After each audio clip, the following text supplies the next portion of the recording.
Patay sa pamamaril sa tapat ng kanyang bahay sa Orbis Tondo, Pangasinan ng isang lalaki. Nangyari ito habang inaalagaan ng biktima ang kanyang sanggol pa lang na anak. Makibalita tayo kay Jasmine Gabriel ng GMA Dagupan.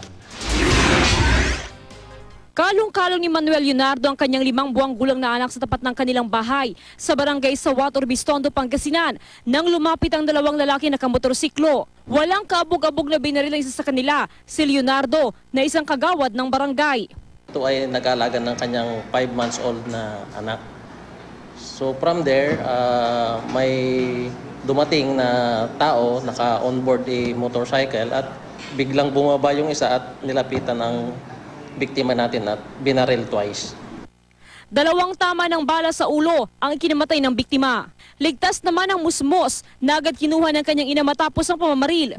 Wala akong alam na dahilan kung bakit siya binaral ng ganun-ganun na lamang. Hindi lang nila inisip na maliliit pa yung mga anak namin. Bumuo ng pulisya ng Special Investigation Task Group Leonardo para tutukan ng kaso at matugi sa mga salarin. Bukod sa pagiging kagawad, may negosyo rin ng biktima. Ang gulong may kinalaman sa trabaho sa barangay at negosyo ang tinututukan ng mga otoridad. Panawagan ko lang sa justisya na tulong-tulong lang para masolve itong problema. Sa bayan ng San Fabian, iniinda ni Richard Gamboa, residente ng barangay Nibali West, ang mga sugat sa kanyang kamay. Sinaksak daw siya ng kapitbahay niyang si Hilario Perez.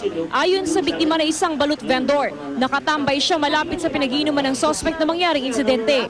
Ngayon, hindi ko man alam na pala na meron nakasuksok pala ng kutsilyo dun sa talgere niya. Ngayon, bigla niyang hinugot yung kutsilyo, bigla na lang tinusok sa akin. Kasunod nito, kinuyog ng mga residente ang lasing na suspect. Dinala siya sa ospital. Ayon sa biktima, may dati silang alitan ng suspect. Ewan ko, dun sa mga silos-silos siguro sa pag-aalak, pag-iinom, ganun. Paano niyo po nasabi yun? Pag minsan, hindi namin tinatawag. Yun lang po. Nakuha sa crime scene ang kutsilyong ginamit sa krimen. Hindi nagbigay ng pahayag ang suspect. Pwede naman natin kasuhan yung suspect doon sa frustrated homicide. Jasmine Gabriel, Nagbabalita, Pilipinas.